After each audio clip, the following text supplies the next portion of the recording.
Karen Freeman Wilson, all of the city officials, and the citizens of Gary for hosting us today at this very important event. I also do want to thank our good friend, Andre Carson, for his service to all of us. Andre shares all of our values, and one of his particular responsibilities in the Congress is as a member of the House Intelligence Committee.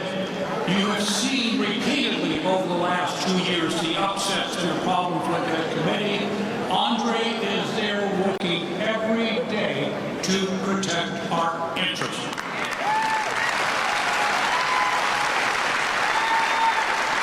I also do want to thank our president, President Obama, for coming to beautiful Gary, Indiana today.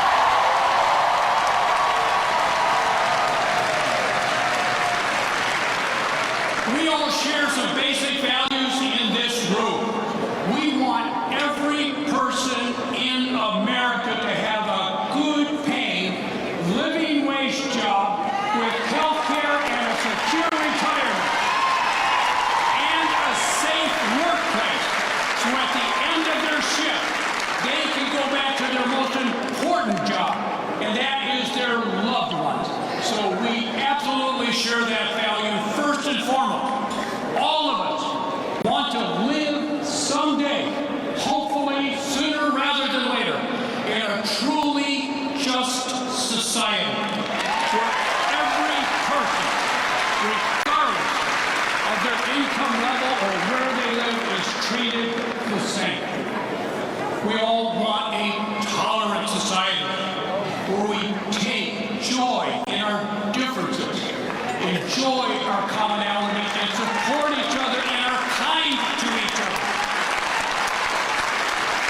If we want these values to permeate this nation, we need to govern the Democrats need to govern. You can't govern if you don't win elections. And my father said you don't win an election if you don't get more votes than the next person. We have to vote. I assume you've all voted already, right?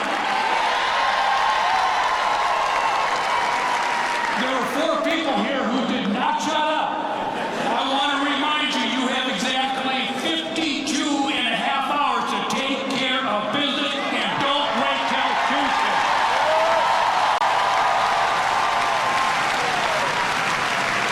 For each one of us here, this is not complicated. If you do support living wage jobs, if you do support the women and men of organized labor and the right to collectively bargain,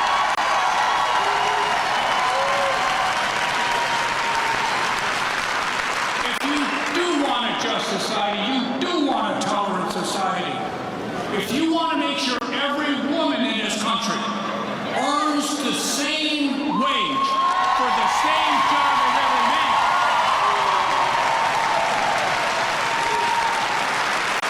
and if you believe women in this country and across the world should be heard and not hurt, you have got to vote Democrat.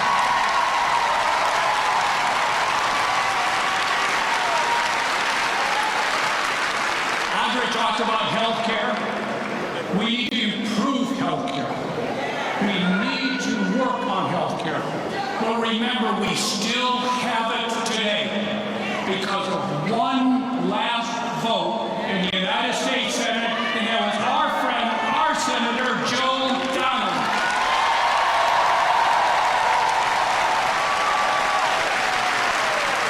He needs your vote.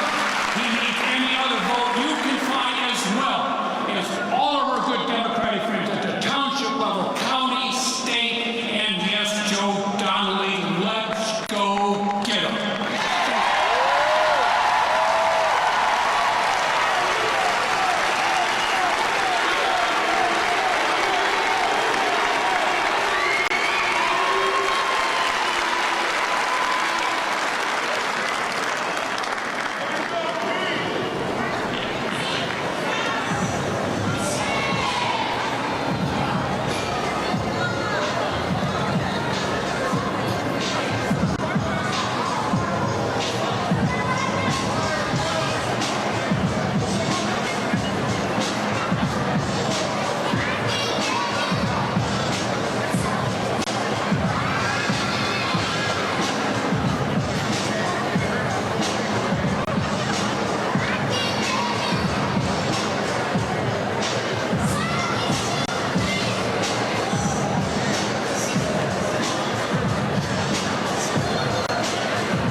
Rangers, please welcome your Senator, Joe Donnelly.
We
and Bin Laden was hiding in Pakistan.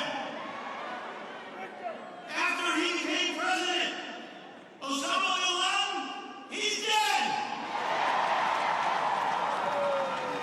Chrysler and General Motors, they're alive. There are more workers working for Chrysler in our state than I think any time in history. We have had 75 consecutive months of job growth under President Obama. He walked into a crisis and finished with 75 consecutive months of job growth.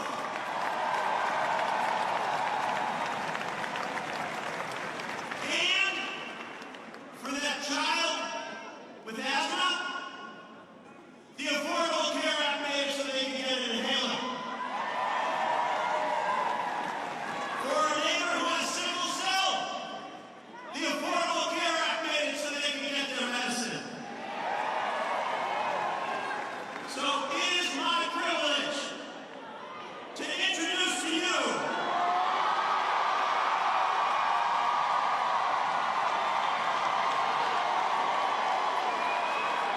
a person who is a great dad, a great husband, has an amazing family. And 10 years ago, today, he's in Gary, 10 years later, 10 years ago today, he was elected the 44th President of the United States, President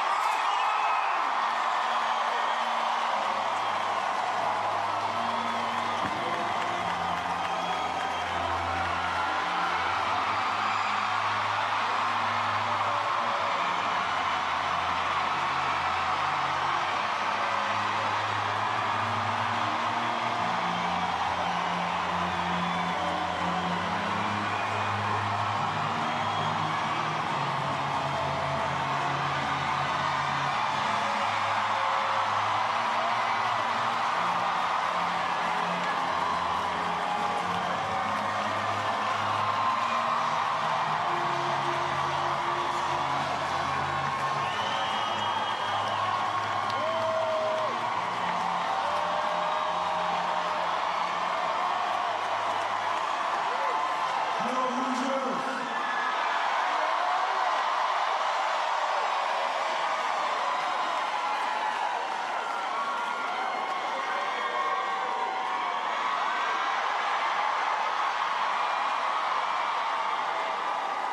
It is good to be back in Gary, Indiana.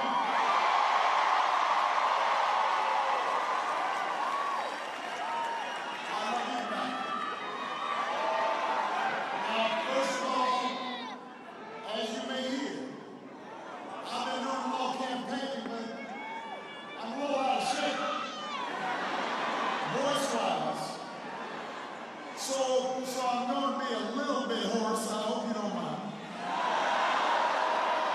That just means I'm out there working. The second thing I want to say is at least when I got out of the car, my Bears are up a lot. Versus the Bills. I wasn't watching the game, but I was checking the score. Third thing, it's just good to be back in my home area.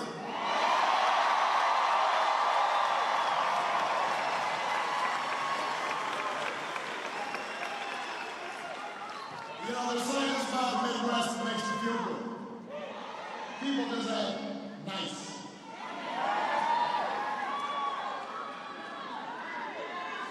Give it up for a man that we are going to send back to the United States Senate on Tuesday. Joe Biden.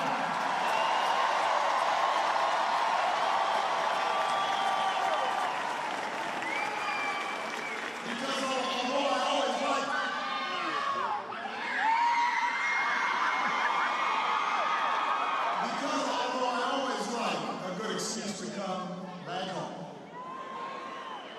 the main reason I'm here is to make sure that we send Joe Donnelly back to the U.S. Senate.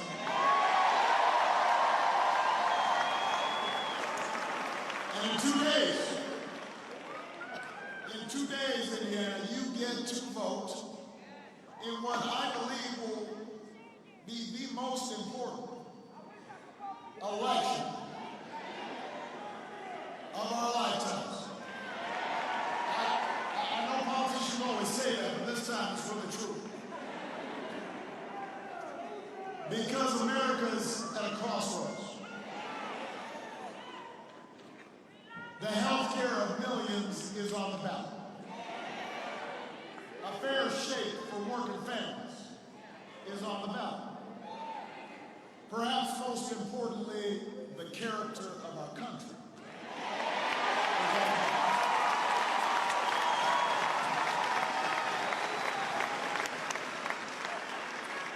We have been at crossroads before. And each time, ultimately, America has made good decisions. Sometimes it's taken a little longer than it should. But when we've made the right decision, when we've chosen the better course, it hasn't just happened by itself. It's happened because ordinary folks decided we're gonna get off the couch. We're gonna go mobilize. We're gonna go march. We're gonna go vote for a better history.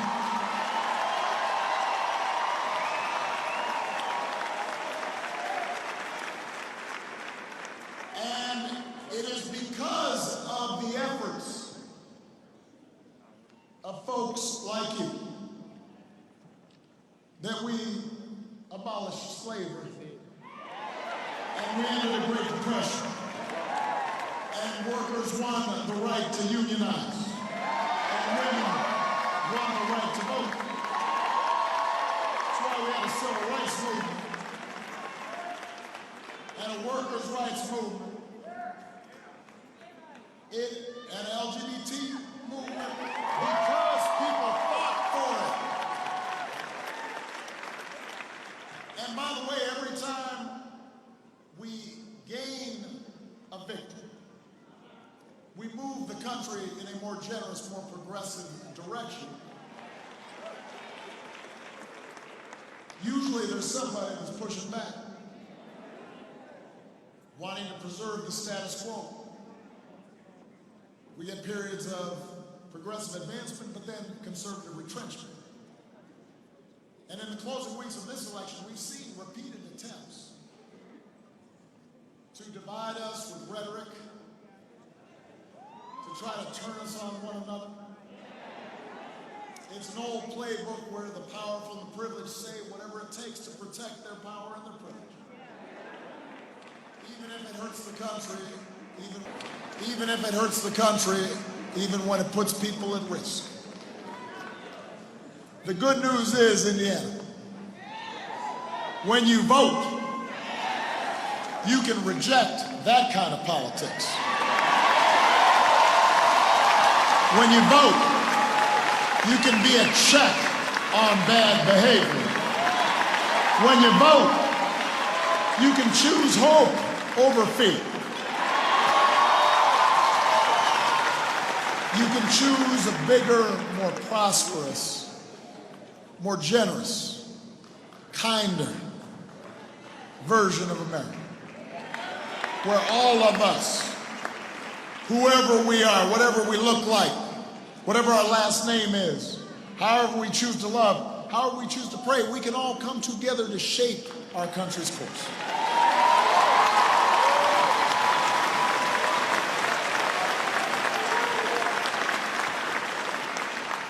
In Indiana, that's what Joe Donnelly stands for. That's what you can vote for on Tuesday.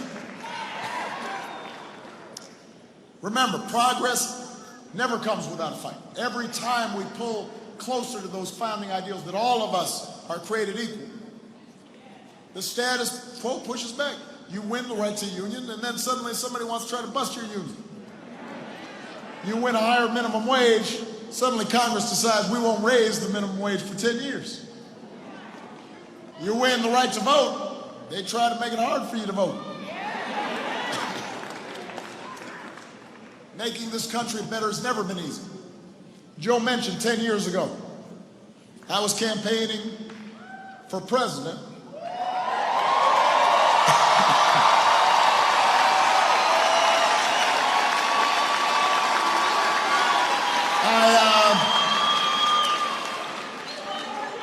I had no gray hair at the time. Victor Oladipo was showing me a picture of me and him together. And proud of Victor, by the way. But Victor was showing me a picture and like, he looks the same, but I don't. But you know what? I earned this gray hair because when I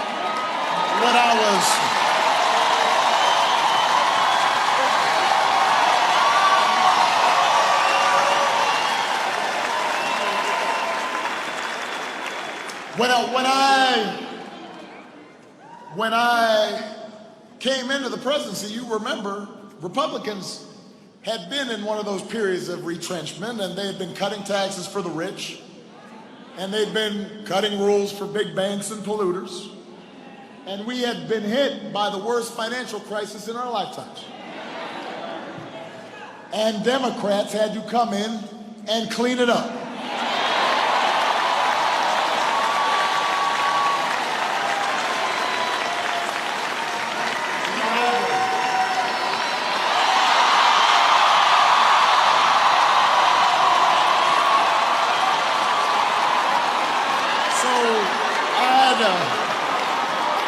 Take off my coat. I had to roll up my sleeves.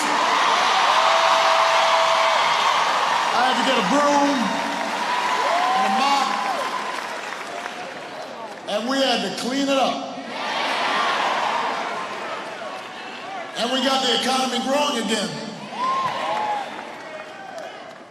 Covered another 20 million folks with health care. Cut the deficits by more than half, made sure the wealthiest paid their fair share of taxes. So by the time I left office, wages were rising, the uninsured rate was falling, the economy created more jobs in my last 21 months than it has in the 21 months since I left office.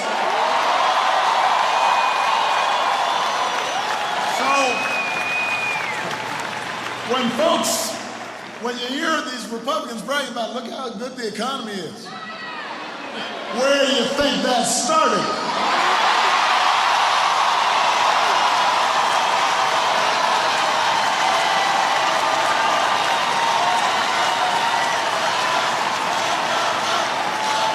Somebody had to clean it up.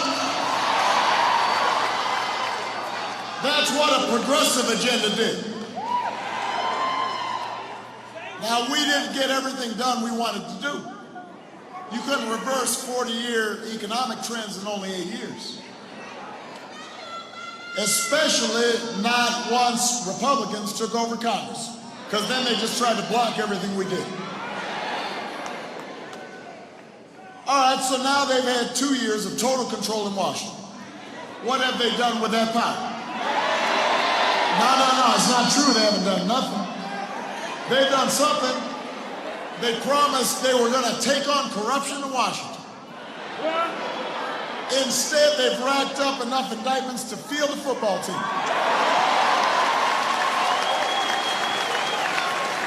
Nobody in my administration got indicted.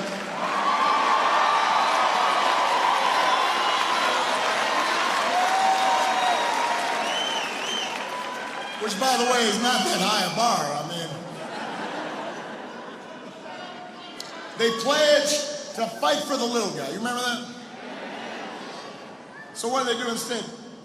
They dole out $1.5 trillion in tax cuts aimed at billionaires and corporations. Don't boo, vote. They can't hear you boo, but they sure can hear your vote, Indiana.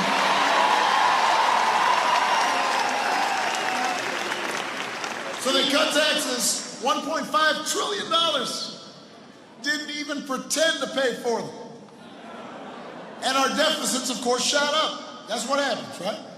You spend a whole bunch of money and then you suddenly, you're in debt.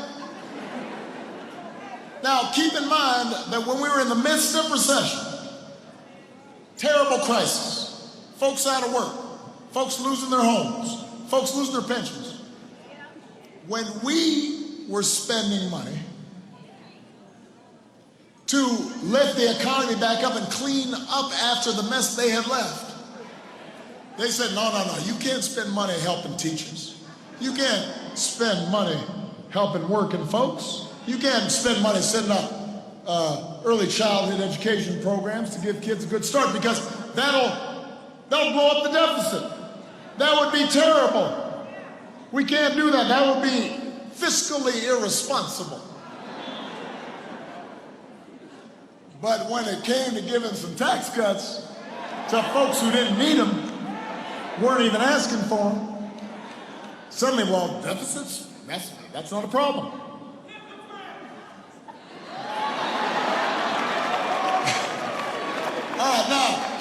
All right, so, but it gets worse, because now that they've gotten the tax cuts out, now that they gave away all that money to folks who didn't need it, like me, by the way, it worked out good for me. Now that that's happened, suddenly you've got the Republican leader in Congress, Mitch McConnell, who's saying, well, I'm very disturbed by these deficits. To bring the deficits down, we're going to have to cut programs like Medicare and Medicaid and Social Security. Don't boo. Oh. Now, look it up. That's what he said just a couple weeks ago. Because, unlike some people, I don't just make stuff up when I'm talking. I've got facts to back me up.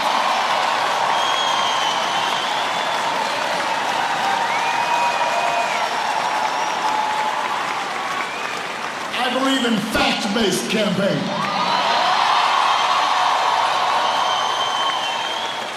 I believe in reality-based governance. So, cutting Medicare and Social Security in order to pay for a billionaire's tax cut does not sound like fighting for the little guy to me. Now, the good news is Joe Donnelly is not going to let that happen. But you got to vote on Tuesday to make sure it doesn't happen. All right, and then let's talk about health care. Let's talk about it. I got my own hype man up here. I don't know who he is. It's like my DJ Khaled, he's like. So, 8 years ago, Democrats passed the Affordable Care Act. That law helped to cover 339,000 folks right here in Indiana, just in one state. The law also made it illegal for the first time for insurers to discriminate against people who have pre-existing conditions. You heard Joe talk about it. Maybe you're a child with asthma. Maybe you're a cancer survivor. Before the Affordable Care Act, insurance companies could charge you more just for being a woman. Now, that is true. That is a pre-existing condition. Except that pre-existing condition happens to be the thing that allows us all to be here. Because women give birth to us. So punishing them by charging them more on their insurance don't make much sense. And so we changed the law. Democrats made that happen. Not a single Republican in Congress joined us. Zero. Nada. None. Zilch.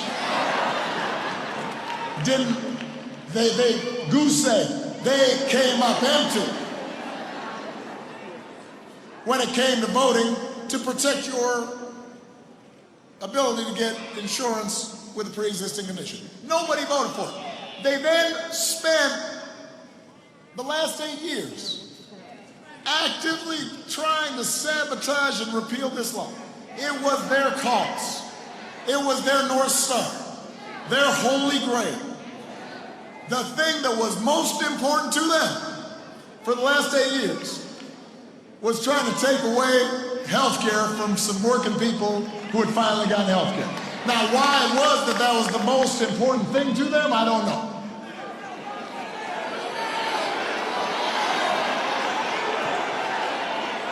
I mean, well, I'll let you speculate. I mean, it is interesting, right? But anyway, this was their number one priority.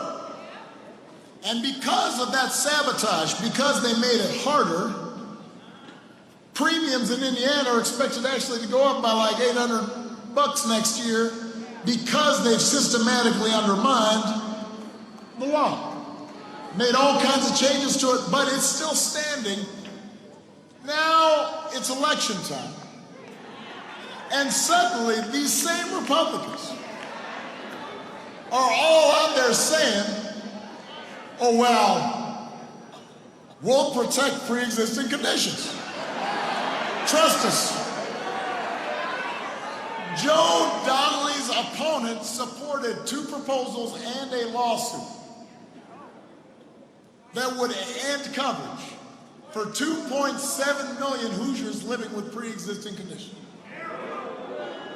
Don't boo. Vote.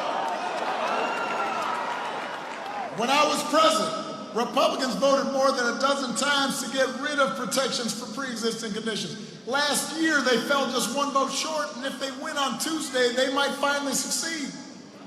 Indiana, we can't let Joe's opponent become the deciding vote that ends your protections for pre-existing conditions.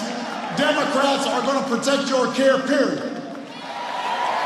Joe Donnelly will protect it, and they will not.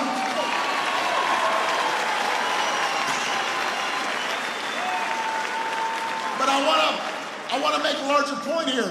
Look, if the Republicans actually thought their tax cuts for billionaires were popular, that's what they'd be campaigning on. You don't hear a peep about that, do you? If Republicans thought all those votes they had taken to take away your health care was popular, that's what they'd be campaigning on. That's not what they're campaigning on. Suddenly, right at election time, they are running millions of dollars of ads saying we are going to do exactly the opposite of what we've been doing. I mean, that takes some chutzpah, that takes some gall. You know, that'd be like me, all these years I've been rooting for the Chicago Bulls. All these years. Suddenly I see Victor, I say, oh man, I love Indianapolis. I love those Pacers. I love when Reggie Miller was sinking threes in our face. No, that's not true. That's revisionist history. That's making stuff up.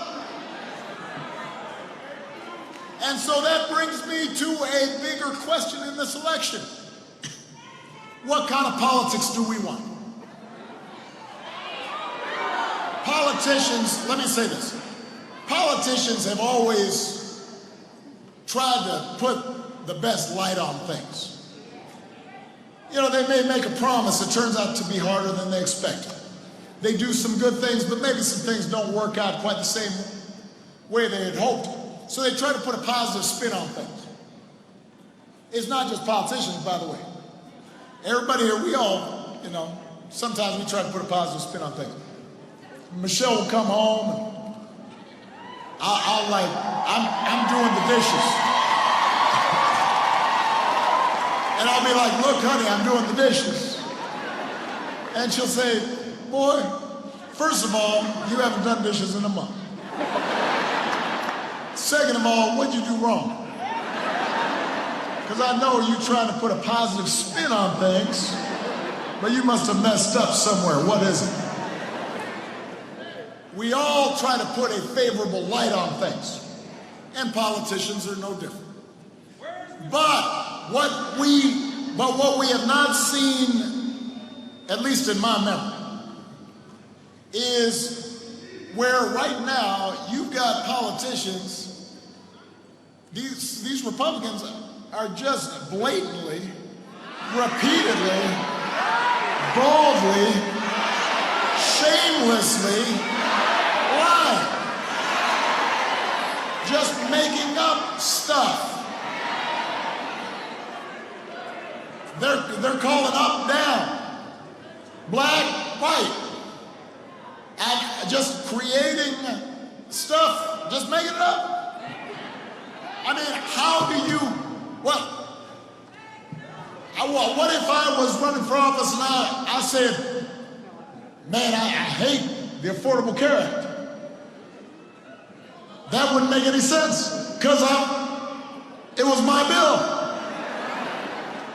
And you would expect me to stand up and defend what I had done. If the Republicans want to stand up and defend the fact that they tried to take away your health care, they should do so. But for them to go out there and pretend like they didn't do it, like we stupid,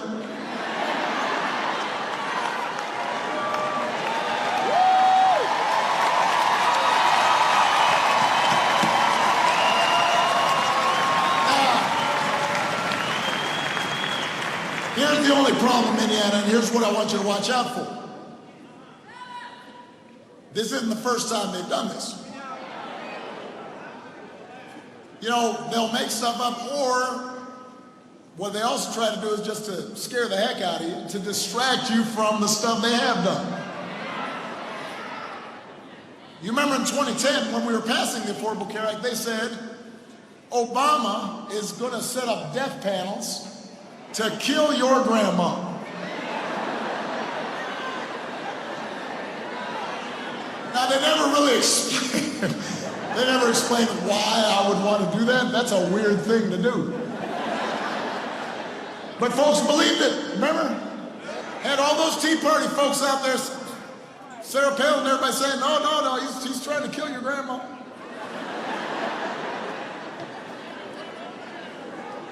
In 2014, they were insisting, Ebola's going to kill everybody. Keep all those folks out. And we handled our business and we dealt with the emergency in Africa.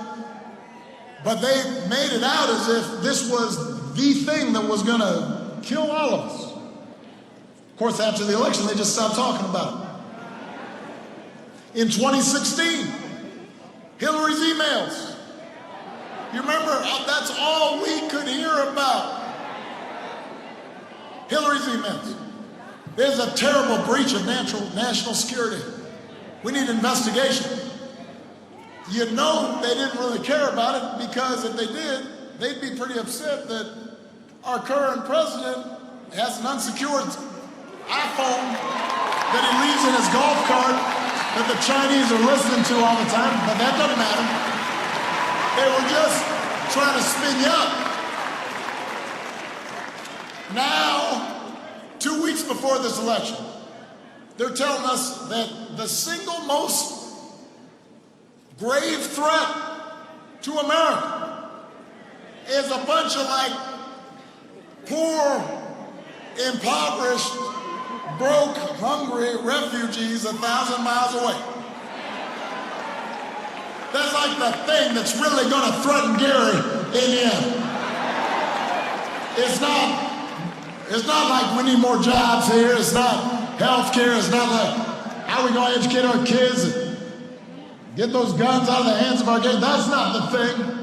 The thing is these folks 1,000 miles away. And by the way, they're even using our brave troops, sending them down as a political stunt. Men and women of our military deserve better than that. But the reason I'm saying all this, listen up now, Indiana, the reason I'm saying all this is important. Unfortunately, sometimes these tactics of scaring people and making stuff up work. It's a little bit like, remember Peanuts, Charlie Brown? It's always coming up on Christmas time. I love Charlie Brown's Christmas. You know? And remember how Charlie Brown, he wanted to kick the football so bad? And Lucy, she'd like say, come on man, kick it. She'd set it up, tee it up for him, and he runs up, and then she'd pull it away last minute, and he'd fall on his back. You remember that? And he always fell for it. Don't be Charlie Brown in football. Don't be hoodwinked. Don't be bamboozled. Don't let them run the okey doke on you. Because while they're trying to distract you with all this stuff, they're robbing you blind. They'll be like, look, look, look, caravan, caravan. Then they're giving tax cuts to their billionaire friends. Look, look, look, whatever the thing's scary. And then they're sabotaging your health care. You can't fall for it. More importantly, we gotta remember stuff that is so basic. Our parents, our grandparents, our mamas taught us. There's gotta be consequences when people don't tell the truth.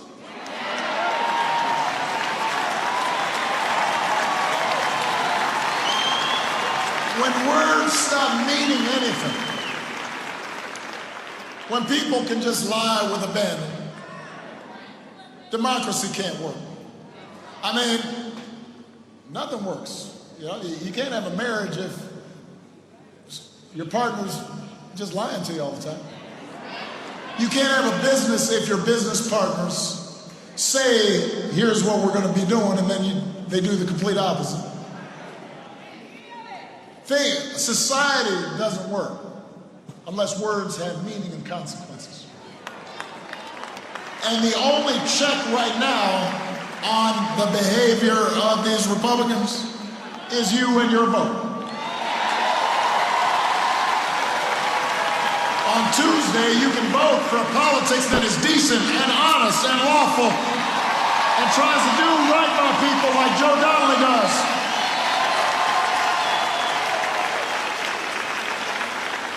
And maybe I'm naive, but even in this period of hyper-partisanship and tribal politics, I am hoping that there's some folks out there that maybe they don't agree with Democrats all the time on everything, but think, you know what, there's some things that transcend party. It shouldn't be Democratic or Republican to say your word should mean something. It shouldn't be Democratic or Republican to say we don't target certain groups of people based on what they look like or how they pray. It shouldn't be Democratic or Republican to say it's wrong to spend all your time vilifying folks and calling them enemies of the people, and then when bad things happen, suddenly you're concerned with civility.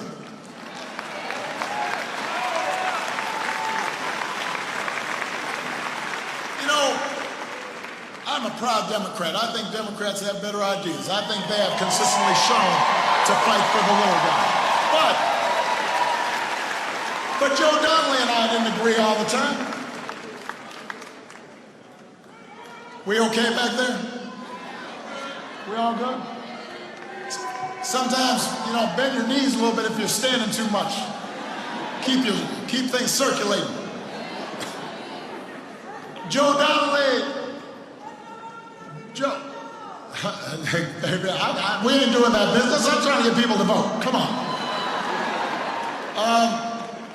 Joe Donnelly and I didn't agree agree all the time, but Joe always let me know where he stood, and I knew what he believed in, and then he always was focused on what's the best thing for the Hoosiers that he served, and he was honest, and he was direct.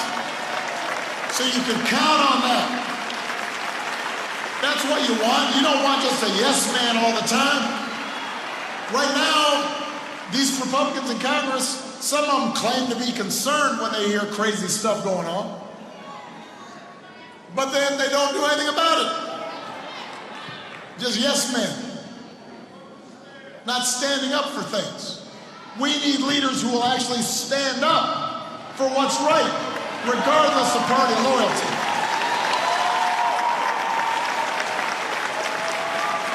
We need patriots who will actually stand up for anyone whose basic rights are at stake.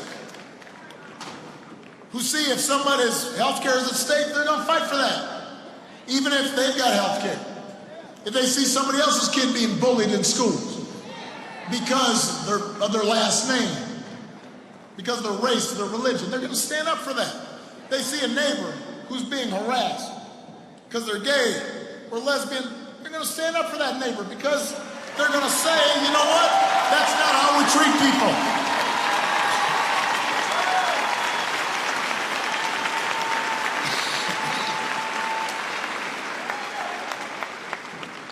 Woo! You got me fired up.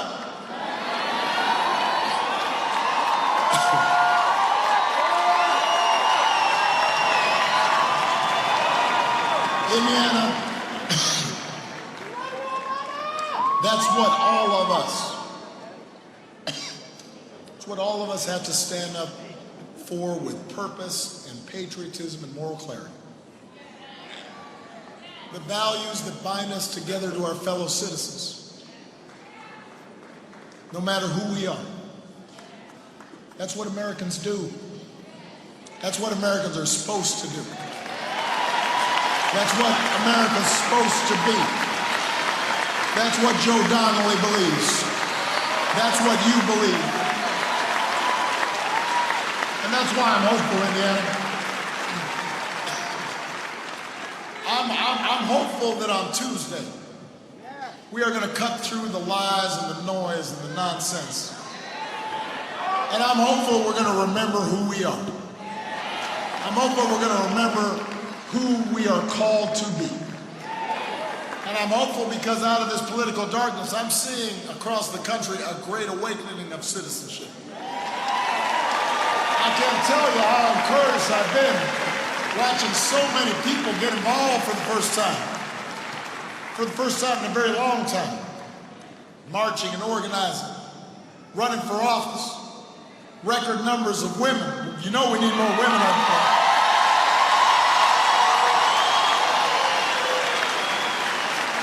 Young veterans of Afghanistan and Iraq.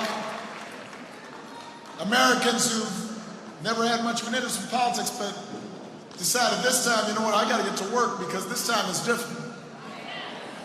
There's a moment that's too important to sit out. Gary, Indiana, the antidote to government by a powerful few is government by the organized, energized many. The antidote to a politics of anger and division and hatred is a politic of generosity and hope. And that's what this moment's about. Let me say this because sometimes, especially young people, I hear saying, well, you know what, ain't nothing gonna change. Voting don't matter. They get discouraged, they get cynical. Look, one election won't fix everything. It's not as if suddenly, because of one election, Gary, Indiana won't have poverty problems. It's not as if one election suddenly the criminal justice system still sometimes isn't working the way it should. It's not as if one election and suddenly we've solved all the jobs that moved overseas when the steel mill shut down. It's not as if one election solves climate change or eliminates sexism or racism. One election's not going to do all that.